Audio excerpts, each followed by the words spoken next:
Christmas comes to Lochdu without Priscilla, and her absence weighs heavily on Hamish Macbeth. What should be a time of warmth turns quietly unsettling.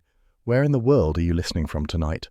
And if you enjoy settling into these Highland mysteries, subscribe and make this part of your nightly ritual.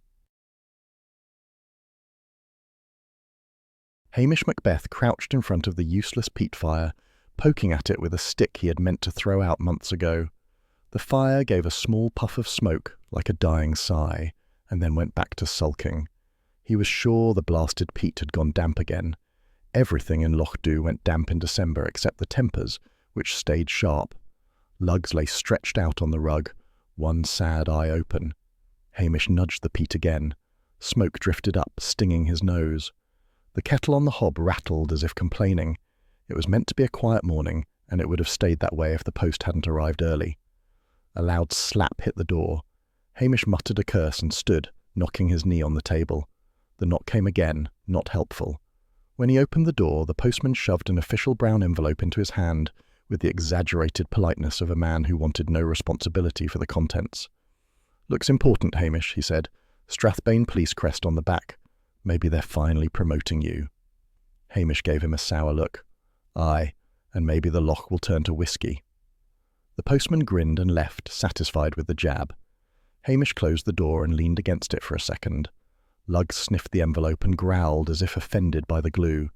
Hamish tore it open and unfolded a heavy card printed with gold letters. A gala dinner in Strathbane. Mandatory attendance for all officers of rank. Dress formal. A small post-it fluttered out. Blair's handwriting, thick and ugly. Dress proper for once. Hamish tossed the invitation onto the table and went back to the fire. The gala dinner was an annual torture where Blair strutted about like a rooster and Daviot worried over every camera flash. Hamish had dodged it for years. This time it seemed he was cornered. Blair would enjoy that. He jabbed at the fire again. It hissed and died further. Luggs poured the invitation on the floor. Hamish picked it up, only to drop it again when a puff of peat smoke blew into his eyes. "I'm not going," he said. The empty room offered no argument, but the invitation wasn't the real trouble. The trouble was the whisper in his mind. Priscilla, Halbert and Smythe would likely attend. She always came north for Christmas. Or she had. Maybe she no longer bothered. Maybe she was done entirely with the Highlands and with him. Hamish shook the thoughts away before they turned soggy. He shut the fireguard and grabbed his coat. Patel's shop would have dry peat, and at least Patel never pretended a gala dinner was a grand honour. Luggs thumped his tail and followed. The air outside was cold enough to nip at the ears. Half-hearted fairy lights strung along the harbour sagged under the damp. A few tourists trudged about looking for cheer and finding none. Hamish made his way down the road, head tucked low against the wind. Inside Patel's, the warmth was immediate and false. The heater rattled as if about to explode. Patel stood behind the counter sorting tins with the concentration of a surgeon. "You're early today, Hamish," Patel said. "Did the fire give up again?" "Peat's damp," Hamish said. "Have you any that's not been sitting in the rain?" Patel gave a dry snort. "In Lochdu? Miracles cost extra." Hamish paid anyway. Patel lowered his voice, which meant gossip was coming. "Have you heard? Miss Halbert and Smythe is back in Scotland." Hamish froze a fraction too long. Patel noticed everything. "She's probably visiting her parents," Hamish said, pretending indifference. "Why wouldn't she?" "Oh, I'm sure she is," Patel said. "But someone said she might be at that police gala. The posh event in Strathbane. You'll be going to that." "I'll not," Hamish muttered. "You will," Patel replied. "Blair will drag you by the ears. Anyway, the whole village is talking. Mrs. Wellington says Miss Priscilla is bringing a fiancé." Patel shrugged. Could be nonsense. Of course it was nonsense. Mrs. Wellington's gossip was wrong half the time and cruel the other half. Still, Hamish's stomach tightened. He picked up the peat and headed out. He didn't get far before Mrs. Gallagher intercepted him outside the post office. She always looked as if she'd stepped out to criticise the weather on behalf of the entire village. "Constable," she said, lips pursed. "Are you prepared for the gala? I do hope you've improved your uniform. Last year's photos were unfortunate." "I didn't go last year," Hamish said. "Exactly," she said, giving him a triumphant nod as though she'd won a point in a match only she was playing. "Everyone knows why you'll go this time." Hamish didn't want to ask, but pride made him do it. "And why would that be?" She blinked at him as if he were daft. To see Miss Halberton Smythe, of course. Hamish shifted the bag of peat. I've more to do than chase after gossip. She smiled sweetly. Of course. Still, I'd wear better shoes. He walked away before she could offer more helpful advice. Lugs pressed against his leg, ears flattened. Hamish bent to pat him.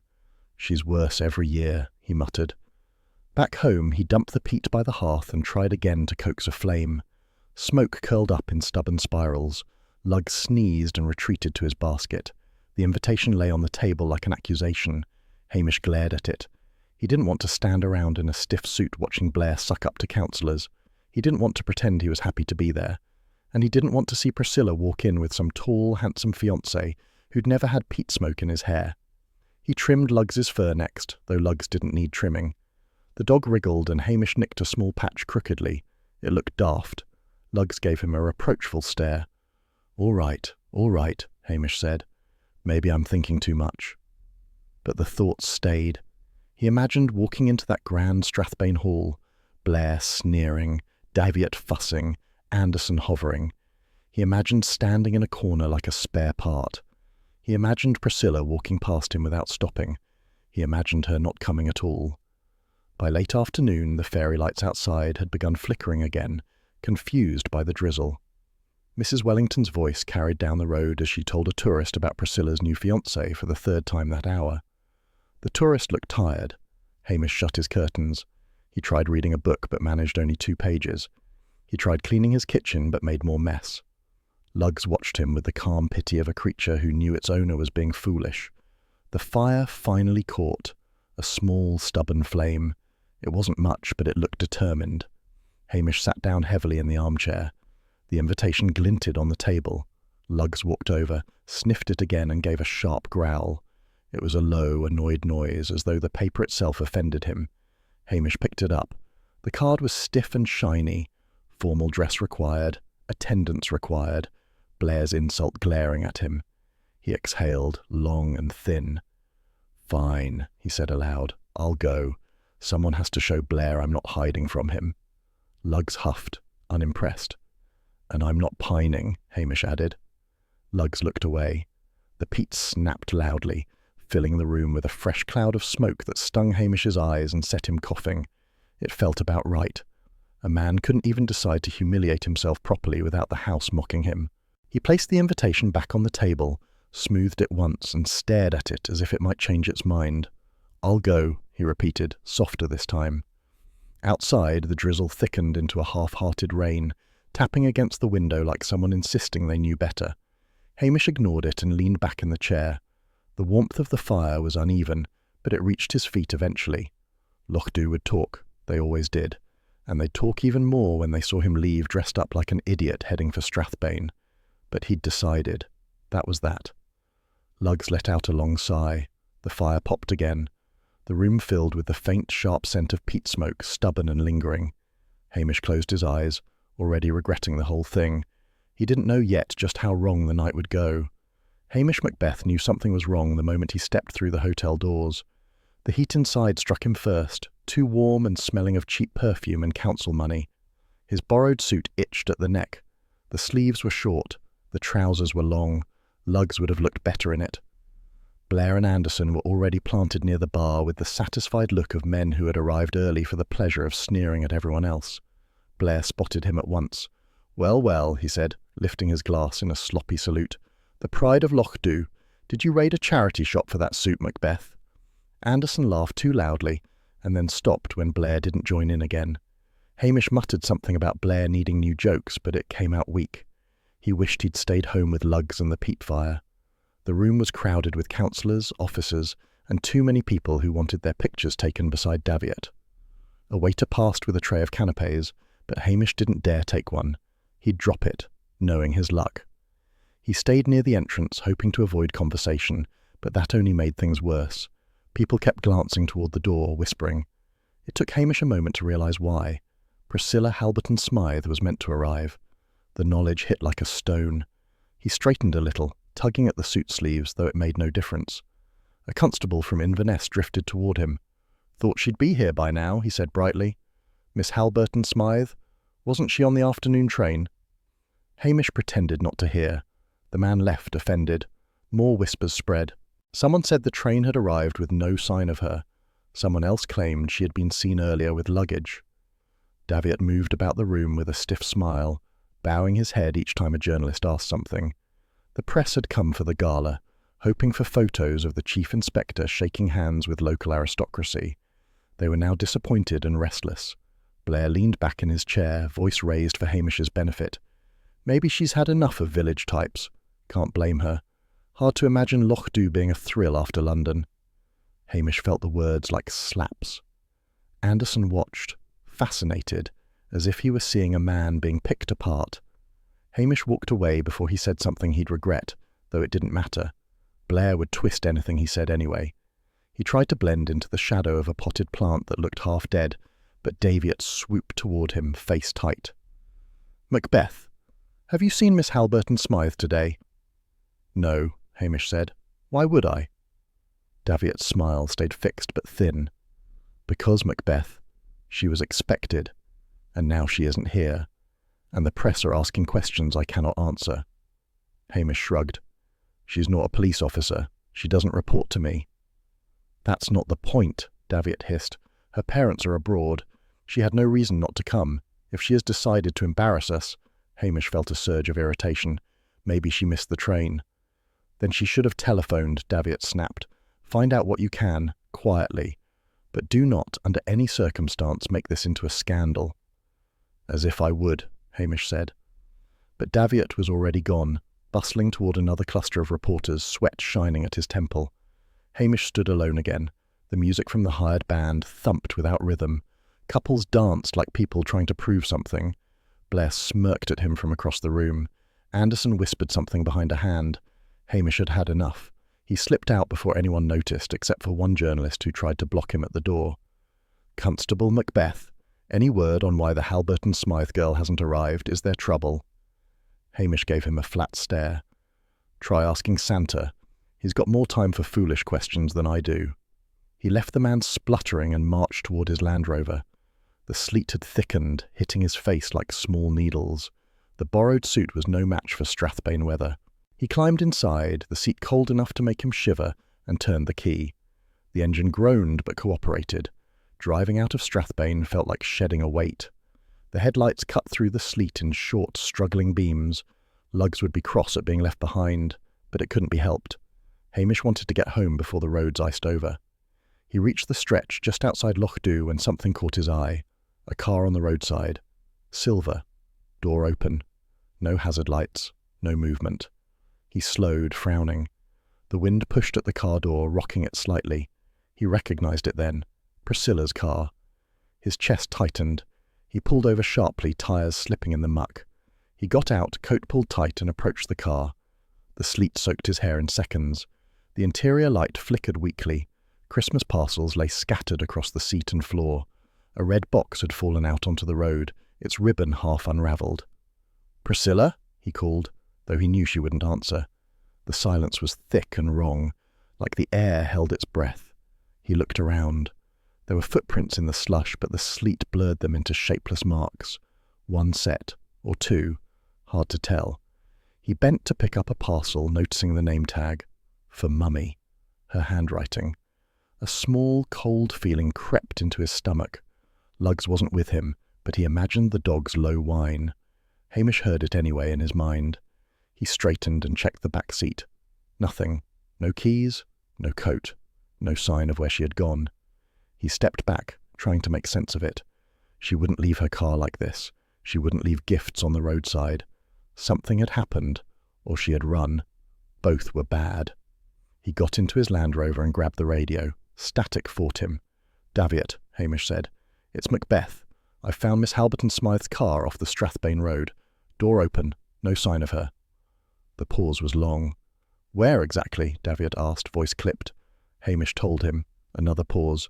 "Leave it." Hamish blinked. "What?" "Do not touch anything. Do not involve anyone in Loch Dhu. Do not speak to the press. I will send someone when I can. In the meantime, you will say nothing. I will not have this turned into a circus." Hamish gripped the radio tighter. "She's missing, sir." "And you will not escalate it," Davitt barked. "That is an order. Do not create a scandal, Macbeth." The line clicked off. Hamish sat for a moment, hearing only the sleet hitting the windscreen. He looked again at the abandoned car, the open door, the scattered gifts. A scandal, as if that were the danger. He got out once more and stood in the sleet. He didn't touch anything, but he looked, carefully, making sure nothing else lay in the road. A scrap of ribbon fluttered near a ditch. He reached for it and then stopped himself. Orders. He backed away. By the time he climbed into his Land Rover again, the cold had sunk through his bones. He drove home slowly.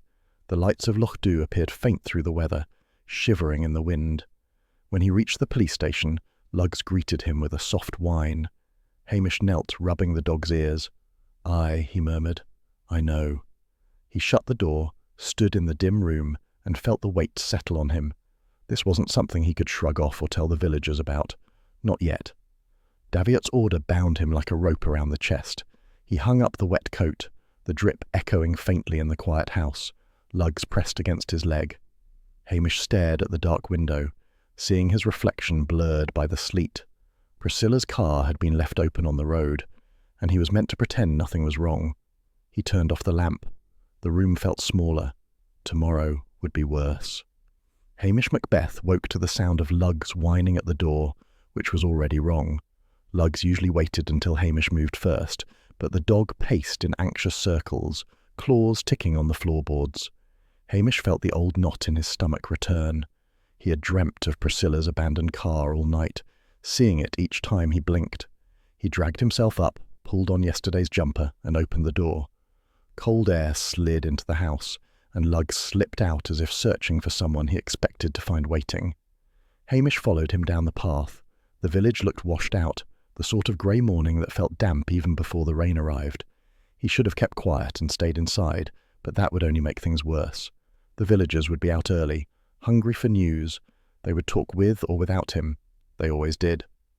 Sure enough, Patel's shop door rattled with more customers than usual. Hamish pushed it open and stepped into the cramped warmth. Patel gave him a polite nod, the kind that meant he'd already heard too much. "Morning, Hamish," Patel said. "Busy day?" "Looks like it," Hamish replied, picking up a packet of tea, though he didn't need it.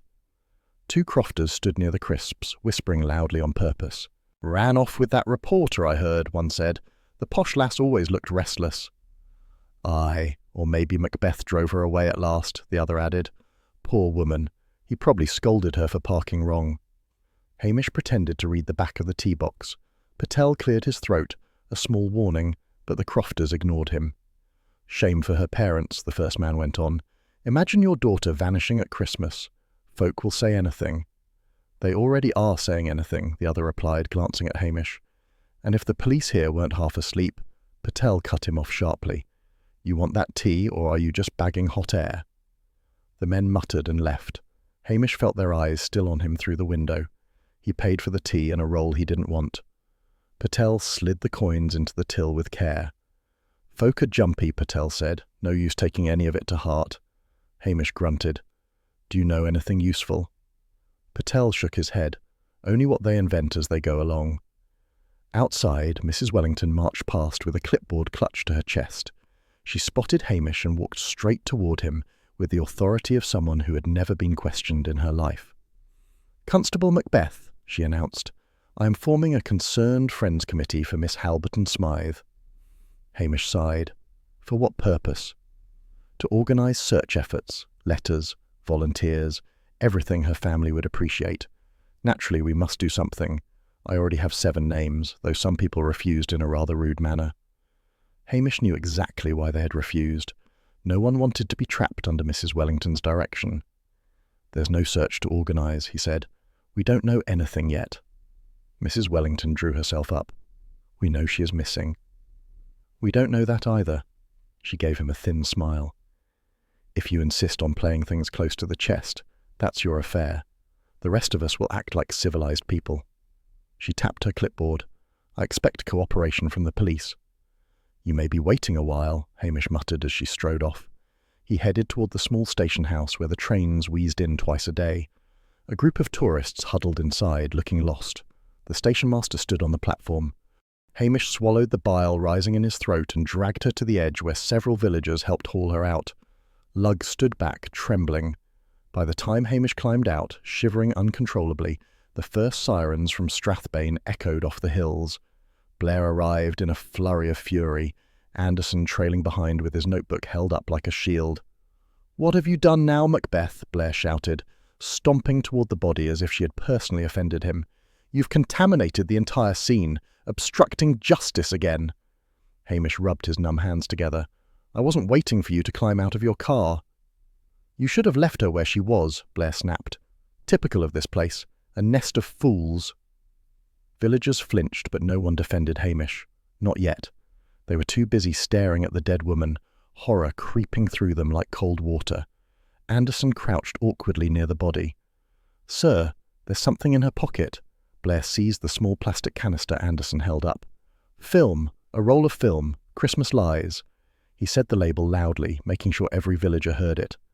Murmurs began instantly. Blair rounded on Hamish. "You spoke to her. You saw her car. You didn't report a thing." Hamish bit back a retort. His jaw still ached from Donal's punch. Now it tightened further. "I told Strathbane she'd gone."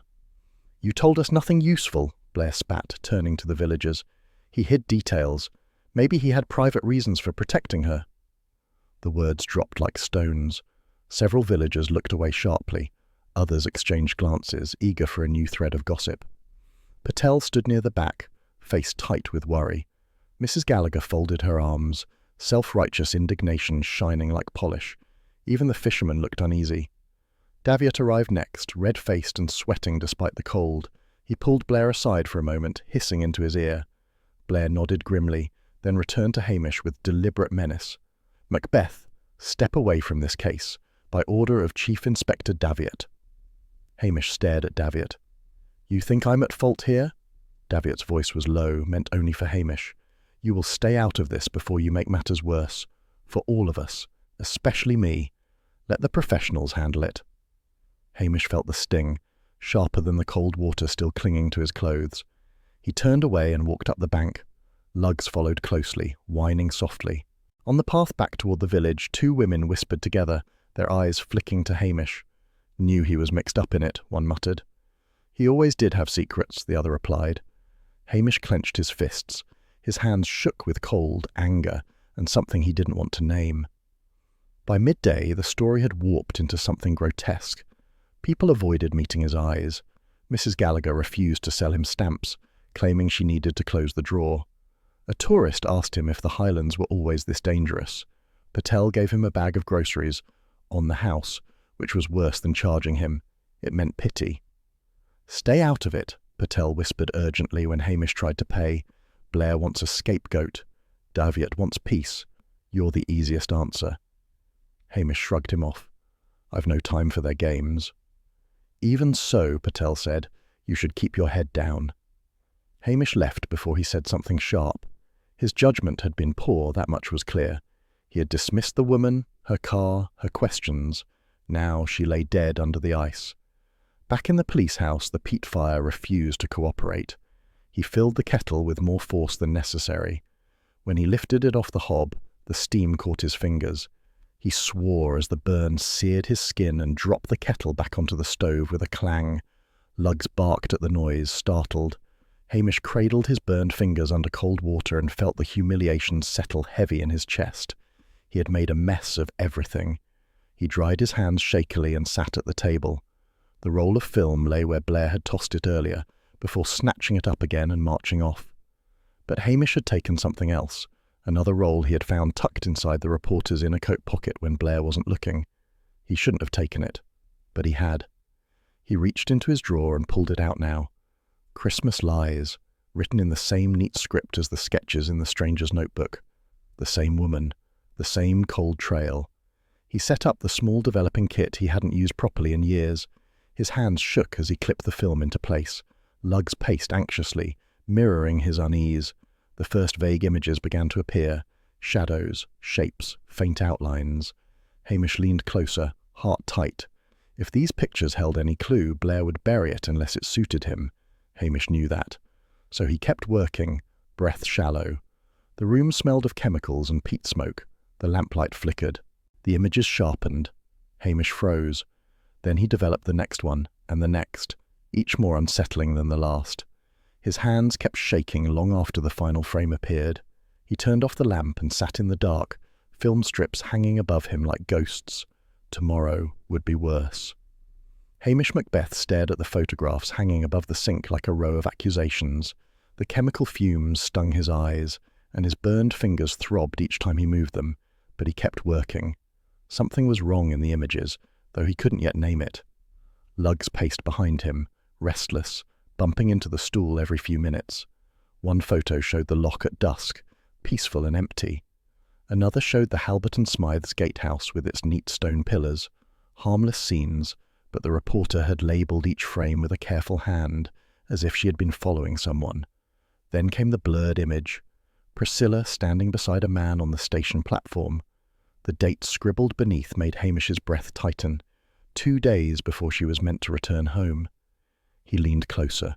The man's face was partly turned away, and Priscilla's features were indistinct, but he recognized her posture. That controlled stillness, that careful distance. He knew it too well. Hamish straightened abruptly. The room tilted. A lover. A secret lover. It explained everything. The abandoned car, the missing arrival, the cold message on the Christmas card. Shame twisted through him, though he pushed it down fast. He needed to know if anyone else would recognize the man, and he needed to know quietly, before Blair twisted it into something larger. He put on his coat and carried the photo to Patel's shop. The bell jingled as he entered. Patel looked up from rearranging tins with more force than necessary. "Morning," Hamish said. Patel eyed him warily. "Is it safe to be seen with you today? Foka touchy." Hamish handed him the photo. Patel hesitated before taking it, as though it might burn him. He studied it, holding it close to his glasses. "That's Miss Halbert and Smythe, Patel said slowly. "But the man, I've seen him somewhere. Can't place it." Hamish tried to keep his tone light. "Looks like she had company." Patel frowned. "You don't know that. They could have been waiting for different trains." Hamish felt irritation prickle. Why else would she be there with him? "You're asking the wrong man," Patel said, handing the photograph back quickly, as if it made him nervous. "But I'd be careful. Lochdu doesn't forgive easily." Before Hamish could answer, Mrs. Wellington swept in like a gale. "Patel, the mince pies you sold me yesterday were dry as sin," she began, then stopped when she saw Hamish. Her eyes dropped to the photograph in his hand. "What's that?" "Nothing," Hamish said too fast. Mrs. Wellington snatched it with surprising speed for a woman who complained about her joints. Her eyes widened. "Oh my," she looked up at Hamish with a mixture of triumph and scandalized delight. "So that's why she never came home." "It's not what you think," Hamish said, trying to take it back, but she held it out of reach. "You poor man," she said, loud enough for Patel to wince. "First she leaves you pining after her for years, then she runs off with someone else." "I'm not pining," Hamish muttered. Mrs. Wellington ignored him. "I must update the Concerned Friends Committee. We'll need to adjust our approach. This changes everything." "Please don't," Hamish tried. But she was already marching out the door, photo in hand, shouting for Mrs. Gallagher before she'd even cleared the pavement. Hamish swore under his breath. Patel gave him a look of tired sympathy. "Damage is done," Patel said. Within 2 hours, Lochdu hummed with gossip like a disturbed hive. Villagers he barely knew offered condolences with smug nods. Others whispered as he passed, their voices too low for decency but loud enough to be heard. Lugs kept close to his leg, sensing the tension. By afternoon, Blair had arrived again. Hamish was summoned to meet him outside the police house. "Thought you could keep secrets from us, didn't you?" Blair said, waving the photograph triumphantly. "This man, this fellow in the picture, do you know who he is?" "Not yet," Hamish said. "Well, I do." Blair puffed out his chest. "Charity treasurer from Strathbane. Dead now. Supposed accident last month. Fell down a flight of stairs." Hamish stared at him. "Dead?" "Aye, dead." Blair smirked. "Meaning your wee Miss Halbert and Smythe wasn't running off with anyone 2 days ago, unless she's taken up romance with ghosts." The villagers watching nearby snickered. Hamish felt something cold move through him. If the man had died last month, then the photo wasn't recent at all. The date scribbled beneath was either wrong or deliberately misleading. He had believed it too quickly, too eagerly, foolishly. Blair leaned in. "You really are an amateur, Macbeth. You've ruined that poor girl's reputation all by yourself." Hamish said nothing. It was true enough. Lochdu had swallowed the rumour whole. No truth could chase it now. That evening, humiliation drove him out of the village. He trudged into the hills with lugs trailing behind. Snow had begun to fall in uneven clumps sticking to the grass. The air was sharp, slicing at his lungs. He had walked this way 100 times, but today the path felt hostile. He tried to clear his mind. Instead it filled with every foolish assumption he had made, every wrong word, every villager's smirk, and over all of it, Priscilla's name, tarnished because of him. Lugs barked suddenly, high-pitched and panicked. Hamish spun. The dog had slipped on a patch of ice and skidded dangerously toward a dip in the frozen path. Oh, no, Lugs! He lunged and grabbed the dog's collar just as Lugs' paws lost purchase entirely. They both went down in a heap, Hamish slamming his shoulder into the ground. The cold rushed through him like water. Lugs scrambled upright and shook violently, offended by the whole ordeal. Hamish groaned and sat up, brushing snow from his coat. "Of all the daft things," he muttered, "you nearly broke your neck." Lugs whined and pressed against him, trembling. Hamish put a hand on the dog's head, letting his breath steady. The snow fell thicker now, hiding the path in uneven patches. He hadn't meant to come this far. Shame had pushed him out here, and shame was a poor guide.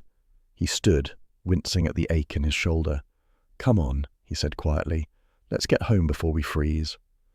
On the walk back, the wind stung his ears, and the distant lights of Lochdu looked colder than the snow. Every step felt heavier, every breath thick with regret. He had helped ruin Priscilla's name, and worse, he had done it eagerly. When he reached the police house, he shut the door behind him and leaned on it, heart thudding. Lugs curled at his feet, still trembling. Hamish stared at the dark window. Tomorrow would bring no forgiveness. Hamish Macbeth returned from the hills with snow crusting his shoulders and a sour taste in his mouth. Lugs trotted beside him, exhausted from their tramp, though he still kept glancing over his shoulder as if expecting the wind itself to take a swipe at them. Hamish didn't blame him. Lochdu felt off balance, as if the village were waiting for something unpleasant to happen. He spotted a figure near the small station, leaning on the railing watching the empty tracks. Donald Bain, a crofter with a face like weathered rope and a habit of avoiding trouble by pretending he never saw it. Donald straightened when Hamish approached. "You'll be wanting a word," he said without greeting. Hamish stopped a few paces away. "If you've got something to say, better now than when Blair comes swinging through the village again." Donald winced. "That's why I waited for you. Didn't want that man twisting my words into something worse." Hamish rubbed his cold hands together. "Then out with it." Donald glanced around, though the platform was empty except for a broken luggage trolley and an old timetable flapping in the wind. "Christmas Eve," he began, "I saw someone at the loch, near the bend where the water's deep." Hamish's heartbeat quickened. "Who?" "Didn't see their face," Donald said quickly. "They were wrapped up, hood up, moving fast. Dropped something in, a parcel maybe, or a small box." Hamish stiffened. "And you waited until now to mention it?" Donald bristled. "Because Blair turns everything into murder if he's not calling us idiots first. I didn't want him accusing me of hiding corpses or something daft. And maybe it was nothing." "Nothing doesn't get dropped into the loch at night," Hamish said sharply. Donald looked at his boots. "Aye, I know." Hamish held in his frustration. Yelling at Donald wouldn't help. He felt Lugs brush against his leg, sensing his agitation. "Show me where you saw them," Hamish said. Donald led the way down the sloping bank toward the loch. The ice here had cracked in long splinters, leaving dark water visible beneath. Hamish borrowed a long-handled net from the fishing shed nearby, ignoring the suspicious look the fisherman gave him. Lochdu folk never liked lending equipment to policemen, even ones they trusted. Hamish tested the ice with his boot, then knelt near a thin patch. He lowered the net into the freezing water. His fingers numbed almost immediately through the wooden handle. Donald hovered behind him. "You sure this'll work?" "No." After several minutes of dragging, something faintly metallic clinked against the net. Hamish pulled it up with slow, steady pressure. The object broke the surface, a small tin box wrapped tightly in oilcloth. Donald stepped back. "I want no part of whatever's inside." Hamish unwrapped it carefully. The oilcloth peeled away to reveal the tin, rusted at the edges but sealed. He pried it open. Inside lay several Christmas cards, all addressed in Priscilla Halberton Smythe's neat handwriting, all unsent. Hamish felt a tightness in his throat he immediately pushed aside. Beneath the cards sat a folded train ticket. Inverness, dated the night she disappeared. Luggs whined and nudged Hamish's elbow. Donald eyed the items warily. "What does that mean?" Hamish closed the tin. "I don't know yet." But he had an idea. A quiet, painful idea. She might have left on purpose. She might have been running, not taken, and she hadn't wanted anyone to know where she'd gone. "Keep your mouth shut about this," Hamish said. "If Blair hears, he'll turn it into something ugly." Donald grunted. "I should have stayed home today." "You probably should have," Hamish muttered. After Donald left, Hamish walked to the station office. The station master sighed when he saw him. "Oh, it's you again." Hamish set the ticket on the counter. "Check your logs for this train. Look for her name." The station master squinted at the ticket, then opened his ledger. He flipped pages slowly, lips pursed. "No sign of her," he said. "No Halberton Smythe. No similar name either." Hamish felt the prickling of unease. Could she have boarded without signing? "Not on my watch," the man snapped. "And if she had, I'd have seen her, tall girl like that." Hamish pocketed the ticket again and left. The uncertainty scraped at him like grit in a boot. He returned to the police house only to find Blair waiting outside like a bad smell. Anderson hovered behind him, notebook at the ready. Blair jabbed a finger at Hamish. "Chasing treasure now, Macbeth? Heard you were poking around the loch like some demented fisherman." Hamish kept his expression blank. "Just checking the ice." "You expect me to believe that?" Blair scoffed. "If you're sniffing after that girl's love letters again, spare us the drama. She's gone. Good riddance." Hamish felt the sting. He didn't show it. "Shouldn't you be bothering someone else today?" Blair stepped closer.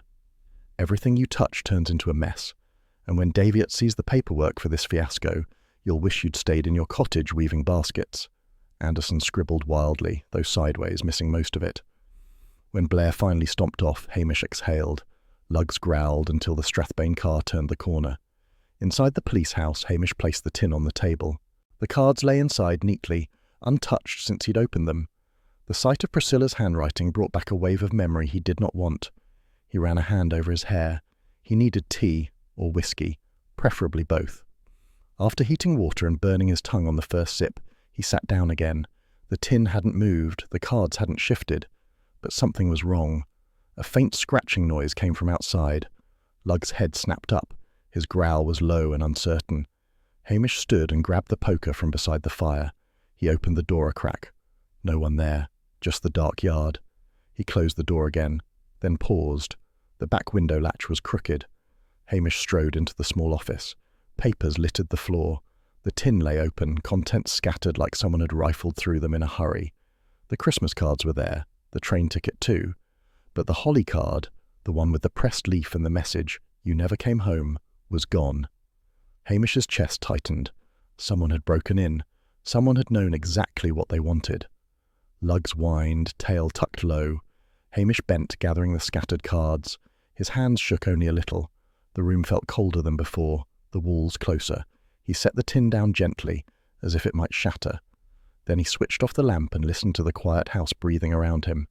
The next step would come soon enough. Hamish Macbeth knew the morning was wrong the moment he saw the frost clinging to the police house window in odd streaks, as if someone had pressed their fingers against the glass during the night. Luggs paced in small circles, uneasy. Hamish felt it too, a tightness he couldn't shake. The tin of scattered Christmas cards sat on the table where he'd left it, the missing holly card still a raw wound in his thoughts. He shrugged into his coat. "Come on then," he said to Luggs. "We'll get this over with."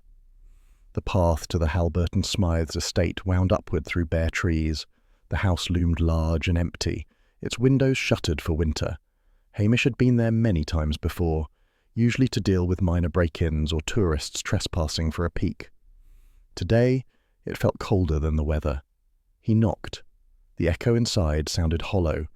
Coat zipped tight, his breath puffing in pale clouds. He saw Hamish and stiffened a little, as if expecting trouble. "Morning," Hamish said. "I need to ask about yesterday's train." The station master scratched his cheek. "Knew you'd come about that. Same as I told others. She never arrived." "You're sure she was expected?" "Folk in the village said so," he replied, "but I saw every person who stepped off. Miss Halberton Smythe was not among them." His gaze shifted away. "And before you ask, no one got on early either. The train wasn't busy." Hamish watched him. "You don't miss details." "Not on my platform." He looked irritated now. "I'm tired of folk implying I'm blind." Hamish held up a hand. "I'm not implying anything, just doing my job." The station master seemed to soften. "Well, I've nothing else to tell you." Hamish believed him, mostly. He left the station and headed toward the post office, where Mrs. Gallagher ran things as if the building belonged to her family for generations. Several villagers stood inside, pretending to browse Christmas stamps they'd already bought. Mrs. Gallagher waved a card at him the moment he entered. "This came in the second post delivery, addressed to Miss H.S., care of the constable, Lochdu. That's irregular, you know." Hamish took the envelope. The handwriting was clean but unfamiliar.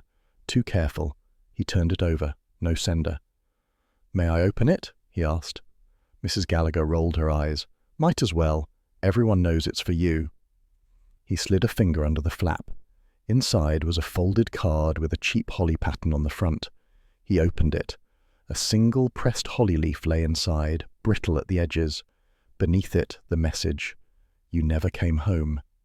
Something tightened in his chest. He closed the card quickly before anyone else could see. The room felt suddenly smaller.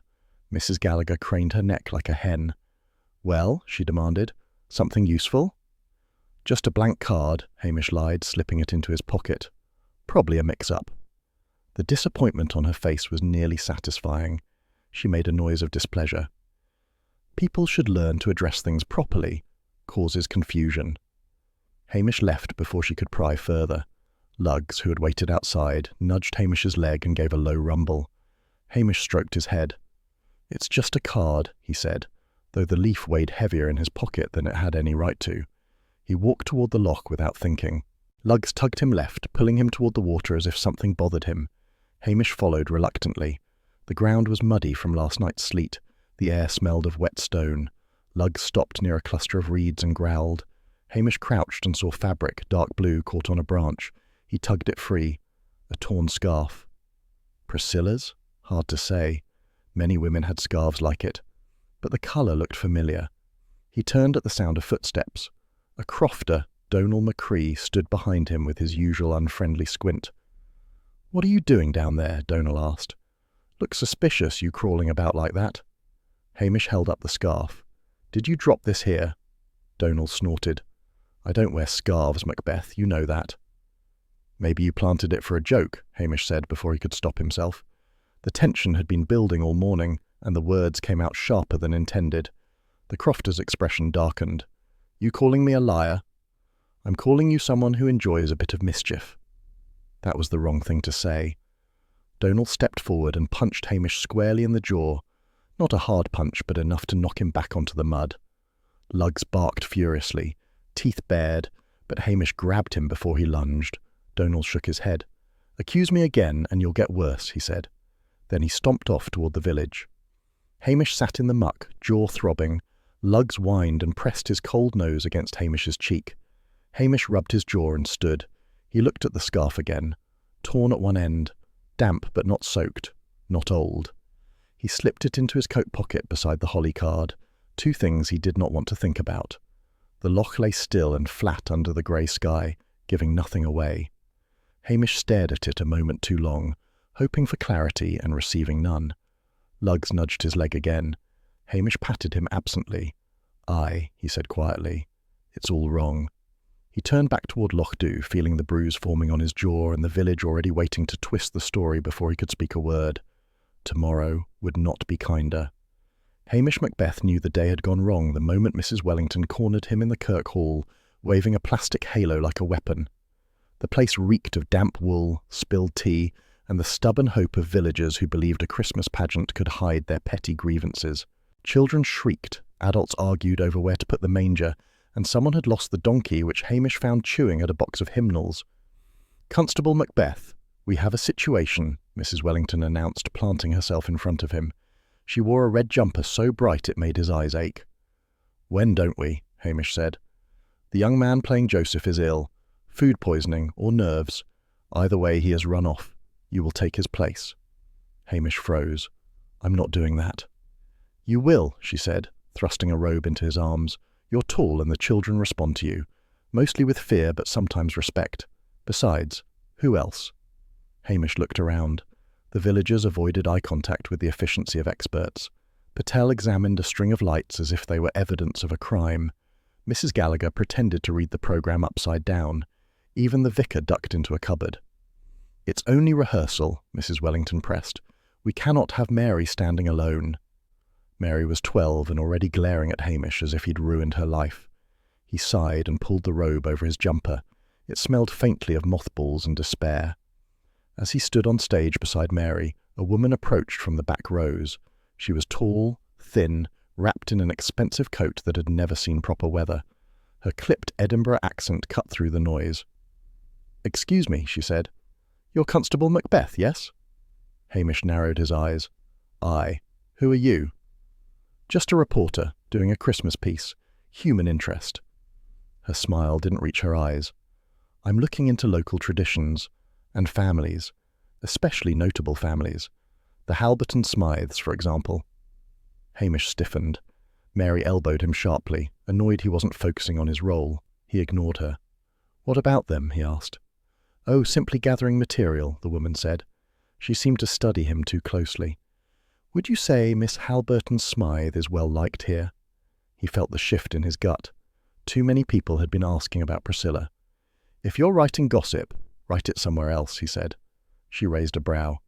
"Touchy subject?" Before Hamish could answer, Mrs. Wellington clapped loudly. "Places! Joseph, kindly pretend you know what you're doing." Hamish turned back toward the makeshift stable. When he looked over his shoulder again, the woman had drifted away, watching him with a curious frown. Rehearsal was chaos. The shepherds fought over a crooked staff. One of the wise men burst into tears because his crown was itchy. The donkey wandered on stage and dropped something unpleasant near the manger. Mary recited her lines as if condemning Hamish personally. Mrs. Wellington shouted until her voice cracked. As Hamish tried to lead Mary downstage, he glimpsed the stranger slipping out of the hall. He finished rehearsal with the grim determination of a man surviving a minor battlefield. When it finally ended, he fled before Mrs. Wellington could rope him into another role. Outside, the sky hung low, the air sharp. Lugs ran up to him, tails stiff, sensing the irritation radiating off his owner. Hamish scratched behind his ears. "I'm not made for theatre," he muttered. Patel came hurrying across the road. "Hamish, you should see this," he said, jerking his thumb toward the shop. A small white car sat parked awkwardly in front, its headlights still on, though dusk had settled. The door was shut but unlocked. No one inside. "Been here for half an hour," Patel said. "No driver, looks rented." Hamish opened the door and leaned in. The engine ticked as it cooled. A faint perfume lingered. Expensive, sharp. On the back seat lay a notebook. He picked it up. Inside were pencil sketches of the loch. Dozens. The curves of the shoreline, the rocky edge, the reeds. One sketch was labelled in neat handwriting, "Where she stood."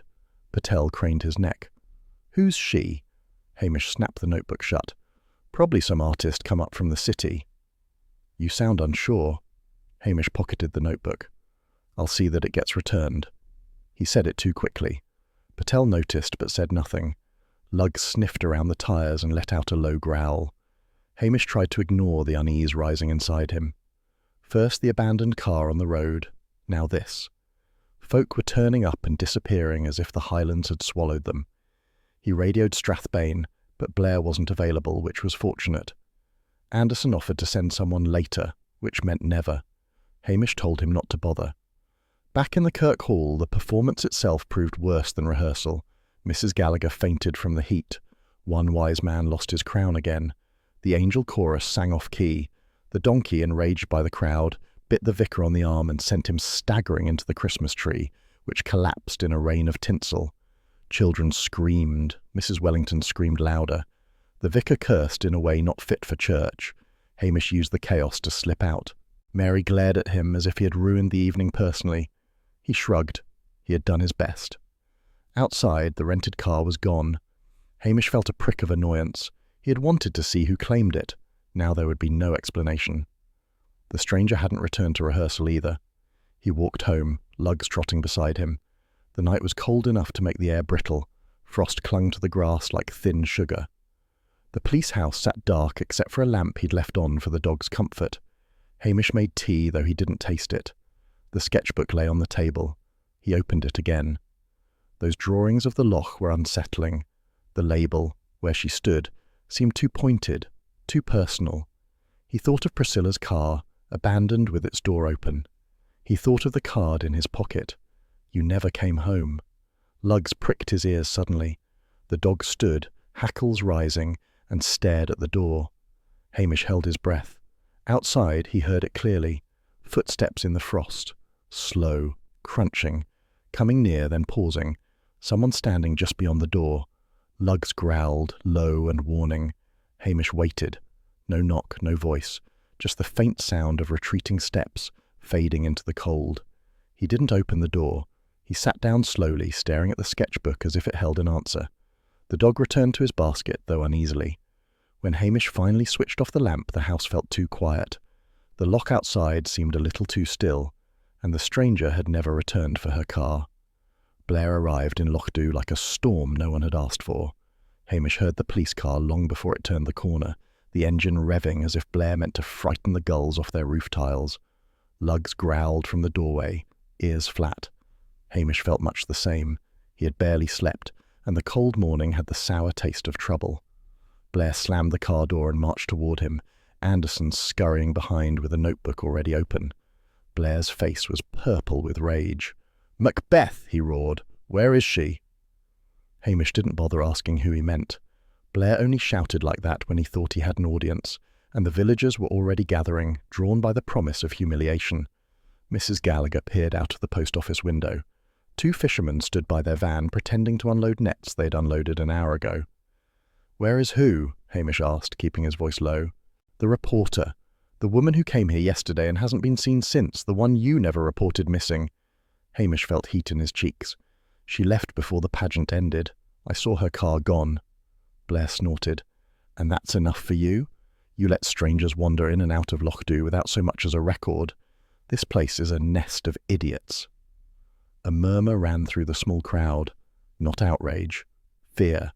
Lochdu loved its gossip, but it hated attention from Strathbane even more.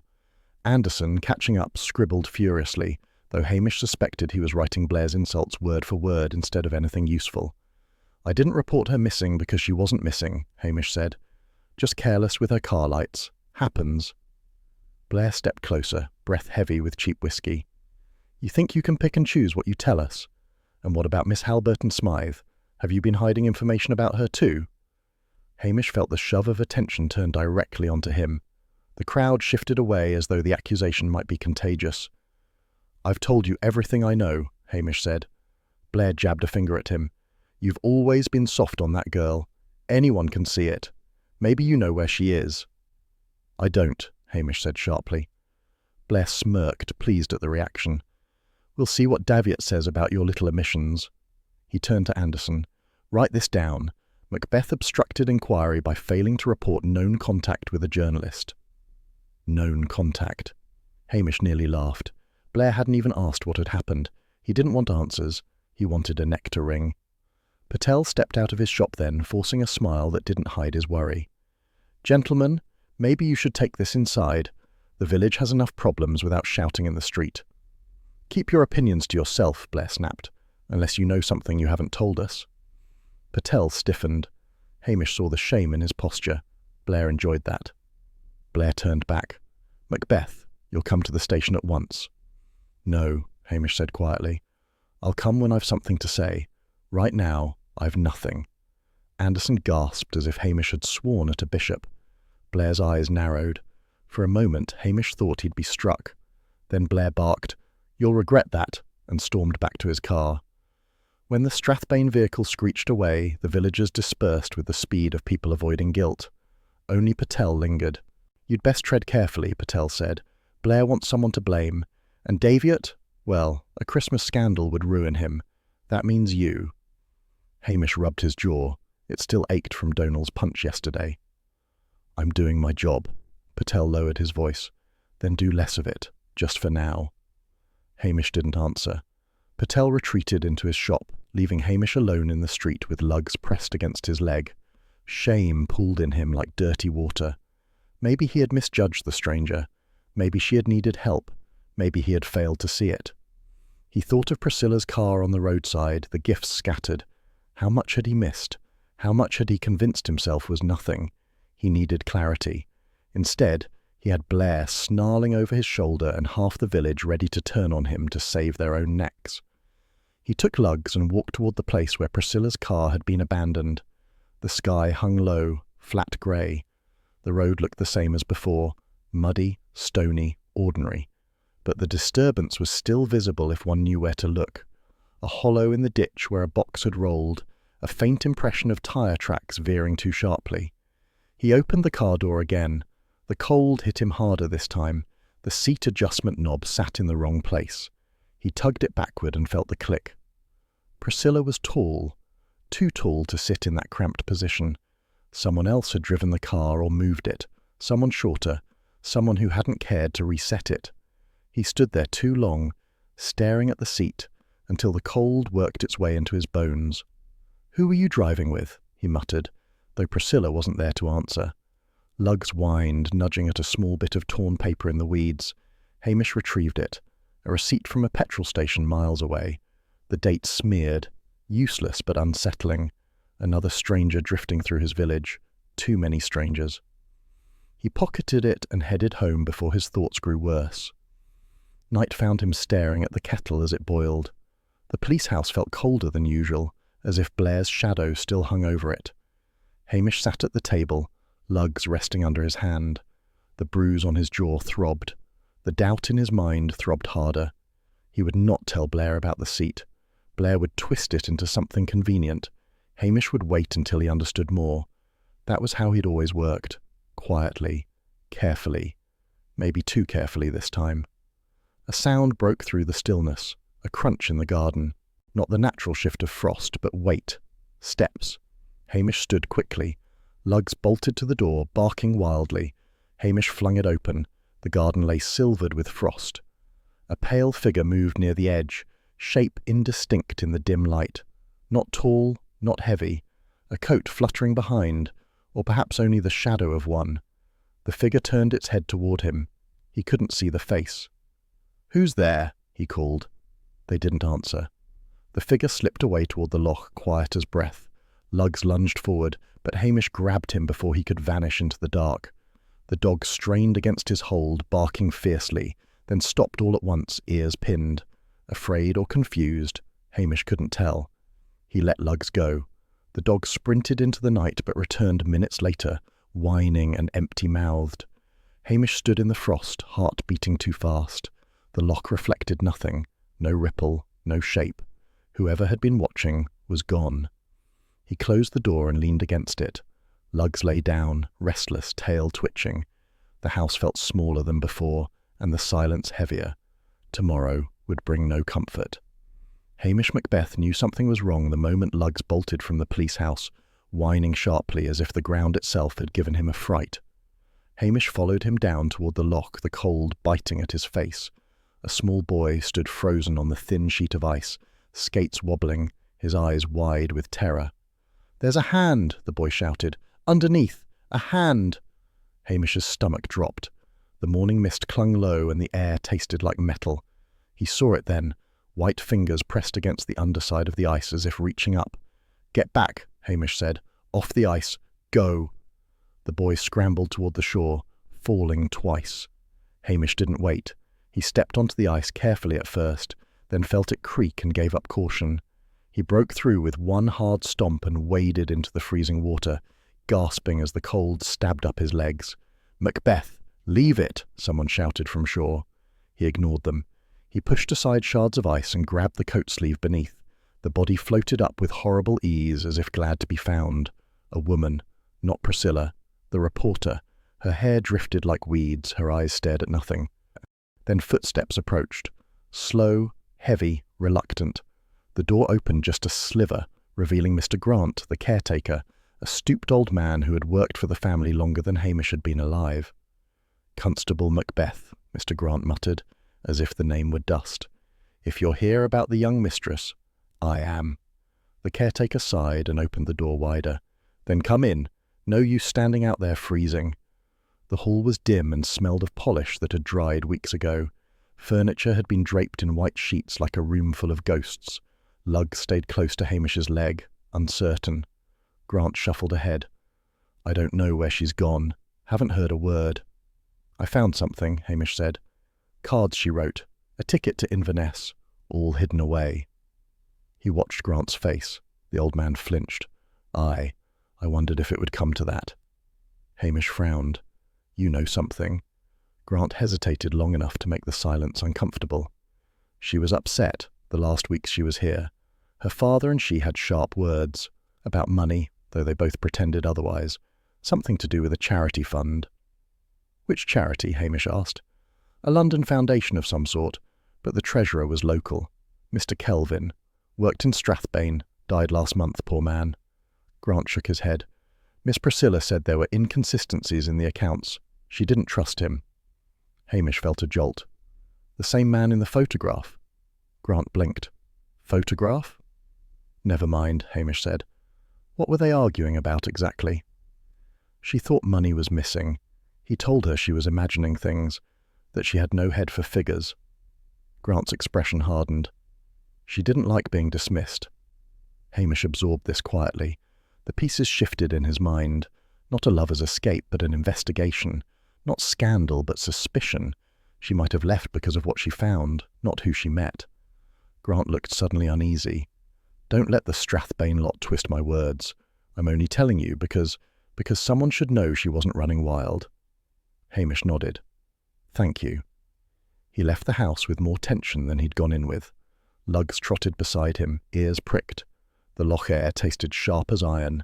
Hamish wasted no time driving towards Strathbane. If Kelvin had stolen from the charity, the reporter might have known, and Priscilla might have discovered it too. He barged into the station where Blair held court like a crow guarding scraps.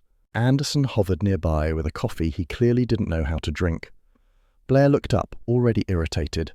"What do you want, Macbeth? Haven't you caused enough trouble this week?" Hamish kept his voice level. "Priscilla had a quarrel with her father about Kelvin. The same Kelvin you said died in an accident. She was looking into the charity accounts.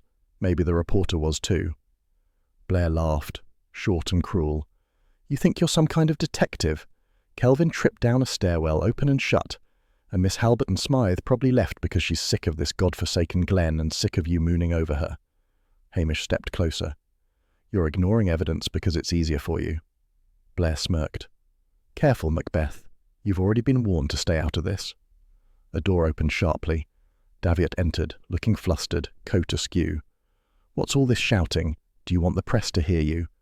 Blair gestured at Hamish. "He's accusing us of covering things up now." Daviot paled. "Macbeth, what are you implying?" "That you know more than you're admitting," Hamish said before he could temper it. Daviot froze. Even Blair blinked in surprise at Hamish's bluntness. "Get out," Daviot said quietly. Hamish hesitated. "Sir." "Out," Daviot repeated, voice trembling with rage. "You're suspended pending review." Blair grinned as if Christmas had come early. Hamish turned on his heel and left. He didn't trust himself to speak. Luggs wasn't with him, but he imagined the dog's sympathetic whine. Outside, the cold slapped him harder than Blair ever could. He walked toward his Land Rover, the suspension ringing in his ears like a verdict. Suspended. A Christmas gift from Daviot himself. "Macbeth!" a voice called behind him. He turned. A cleaner jogged up, cheeks red from exertion. She held an envelope. "Someone dropped this at the front desk," she said. "A woman. Said it was for you. Didn't leave her name." Hamish took it slowly. "Thank you." He waited until she'd gone before opening the envelope. His fingers stiffened when he saw what was inside. The missing holly card. The pressed leaf still intact. On the back, a return address. Inverness. Hamish exhaled, a thin sound lost in the wind. She wanted him to find her, or she wanted to warn him. Either way, the next step lay north. He climbed into the Land Rover with the uneasy knowledge that, suspension or not, he was going. Lugs would sense it the moment he returned to Loch Dhu. The holly leaf trembled slightly in his hand. Nothing about it felt like Christmas.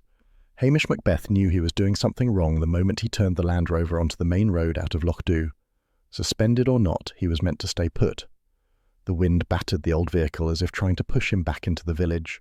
Lugs wasn't with him. The dog had whined at the door, sensing trouble, but Hamish couldn't bring him. Not for this. The holly card lay on the passenger seat, its pressed leaf trembling every time the tyres hit a rut.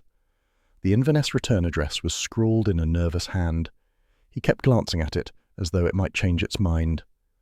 By the time he reached Inverness, midday light hung low and colourless. He parked outside a narrow boarding house squeezed between a bakery and a shop selling cheap tartan scarves. The sign in the window read vacancy in faded red letters. The building smelled faintly of burnt toast even from the street. Hamish knocked. A woman with hair like steel wool and a suspicious expression opened the door. "Yes," she said, looking him up and down. "We're not taking workmen today." "I'm not a workman," Hamish replied. "I'm looking for someone. She might be staying here."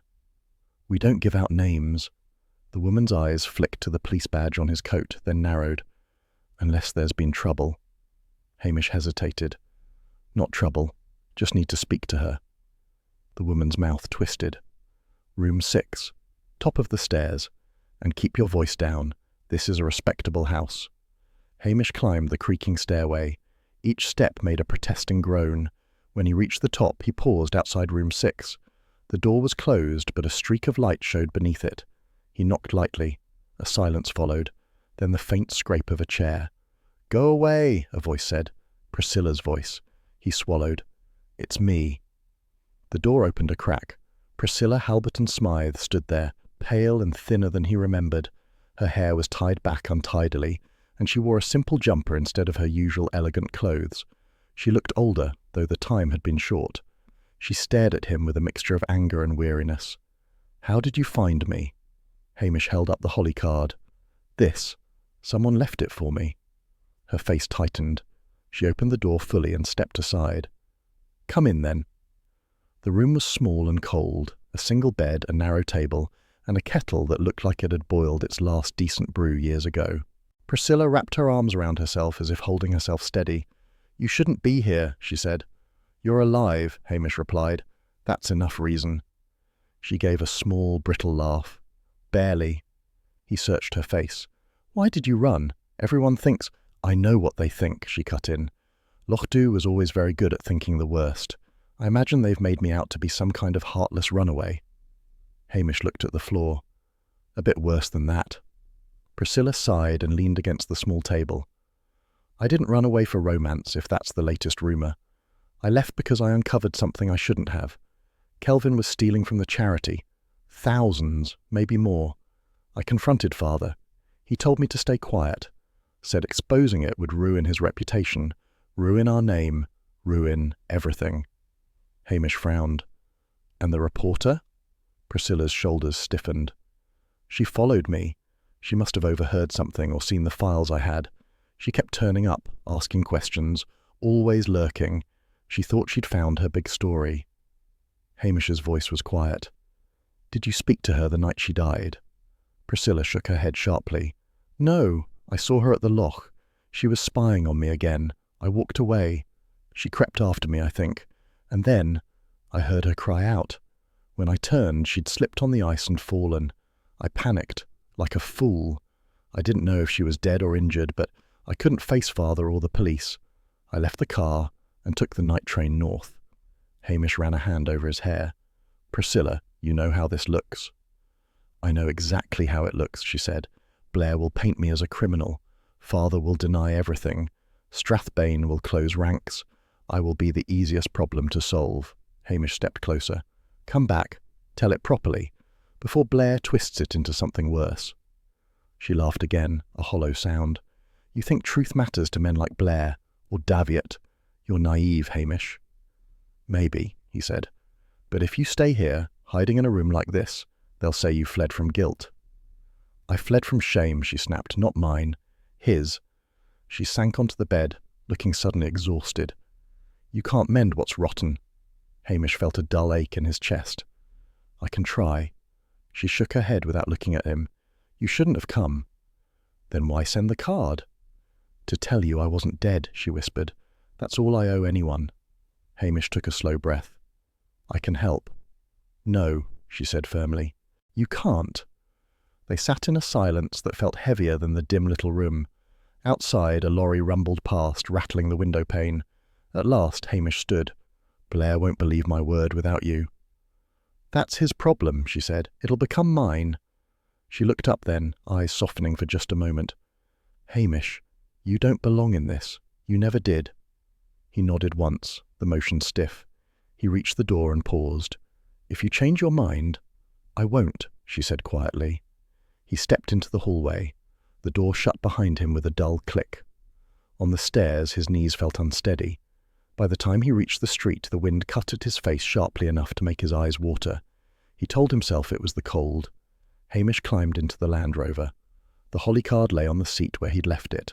He stared at the return address, the neat handwriting, the pressed leaf. Luggs wasn't there to whine, but Hamish heard the sound anyway, as if carried on the wind. He started the engine. Blair would never believe him. And the truth, like the holly leaf, would crumble if pressed too hard. He drove south with the uneasy weight of a story no one wanted to hear. Hamish Macbeth knew Christmas morning was wrong the moment he stepped out of the Land Rover and no one looked at him. Not a nod, not a muttered greeting, not even Mrs. Gallagher pretending she hadn't seen him. Lochdew sat under a thin fall of snow like a village holding its breath, and Hamish felt as welcome as a damp draught. Luggs, waiting at the police house door, barked once in relief before sniffing Hamish's coat with nervous insistence, as if checking whether he had brought home trouble. He had. Inside, the rooms felt colder than usual. Someone, probably Blair, had left the front latch crooked. He fixed it with a sharp shove. Luggs huffed and settled near the peat fire. Hamish put a kettle on, though he doubted it would help. News travelled faster in Lochdew than common sense, and the latest version of events painted him as the fool who had ruined Christmas for half the Highlands. By midday, villagers moving along the streets stiffened whenever Hamish passed the window. He saw Patel walking toward the shop and raised a hand, but Patel made a show of adjusting his scarf and turning away. Mrs. Wellington marched past, carrying a basket of props for the nativity, chin lifted in theatrical disappointment. Even the postman offered only a curt nod. Hamish sighed and poured tea that tasted faintly of kettle metal. He sat at the table with Luggs watching him like a worried aunt. Snow pressed against the window pane in little clumps. Somewhere across the loch a dog barked in the sharp winter air. A knock sounded around noon. Anderson stood shivering on the doorstep, hat askew, holding a printed sheet like it was a summons from the Almighty. "Inspector Daviot asked me to deliver this," Anderson said, already backing away. Hamish took the paper. "Merry Christmas to you too." Anderson coloured and hurried off, nearly slipping on the icy path. Hamish unfolded the statement. The language was careful, polished, and utterly gutless. Daviot proclaimed the reporter's death accidental, Lochdew uninvolved, and cautioned residents against further speculation or harmful gossip. There was no mention of Priscilla, no mention of Kelvin, nothing about the missing holly card or the break-in. So that was that. Swept clean for Christmas, except for the lies trapped beneath the glassy surface of the loch. In the afternoon, Hamish tried venturing out. Luggs padded at his heels, ears high. They walked as far as Patel's shop. Inside, a handful of villagers lingered near the counter, whispering fiercely until Hamish opened the door. Silence dropped like a blanket. Patel straightened a stack of shortbread tins. "We're closing early today, Hamish." "It's only 3, Hamish said. "Christmas hours." Patel's expression flickered with guilt. "Best head home before the weather worsens." Behind him, Mrs. Gallagher said loudly, "Some people bring misfortune wherever they go." A few nodded, eager for someone else to say what they themselves whispered. Hamish pretended not to hear. He bought a small bag of dog biscuits, paid without comment, and left. The cold bit harder on the way back. The loch lay perfectly still, a dark mirror reflecting the heavy sky. He avoided looking at the place where he had found the reporter. Inside the police house, the fire needed coaxing. He poked at the peat, muttering under his breath. Luggs crawled into his bed and watched with solemn eyes. "Don't look at me like that," Hamish said. "You're not the one everyone's blaming." The dog thumped his tail gently. Night crept in early. Carols drifted from the Kirk Hall, faint and uneven, as if the choir were trying to drown out their own misgivings. Hamish pictured Mrs. Wellington arranging shepherds with military precision and forcing the vicar to smile. No doubt she'd found a way to tell everyone he had ruined the last pageant too, even though he had only been Joseph for 5 miserable minutes. He poured another mug of tea and sat near the fire. For a moment the warmth softened the tightness in his chest. Then the door knocker sounded, sharp enough to rattle the frame. Hamish opened the door, expecting a villager ready with a complaint. Instead, no one stood there. Only a small brown parcel lay on the step, tied with ordinary string. Snowflakes gathered on its paper like ash. Lugg sniffed it and gave a soft whine. Hamish carried it inside and set it on the table. He hesitated before unwrapping it, half expecting something unpleasant, a cruel note, a dead mouse. Instead, a familiar card slid out. Another holly card, twin to the first. A pressed leaf, the same neat handwriting, but this one was signed, "Thank you for not finding me." Hamish stood very still. Luggs pressed his warm head against Hamish's leg, sensing the shift in the room. The fire crackled weakly. He read the words again. They made no sense and perfect sense all at once. She was alive. She was determined to stay gone, and someone, Priscilla or not, had delivered the card right to his door. He placed the new card gingerly on the mantel beside Luggs's biscuit tin, as if placing it too firmly might shatter whatever fragile truth it carried. The pressed leaf shone darkly in the firelight, a small winter heart. He poured another cup of tea, though he knew he wouldn't drink it. The kettle hissed. The peat sunk low. The house felt both too small and too quiet. Outside, the carols swelled again, the choir reaching for a note they couldn't quite manage. Mrs. Wellington's voice dominated the rest, sharp and relentless. Hamish stared into the fire. "Merry Christmas, then," he muttered, though no one was listening. Lugg sighed, curling up more tightly. Snow began to fall, steady and unhurried, covering Lochdu in silence.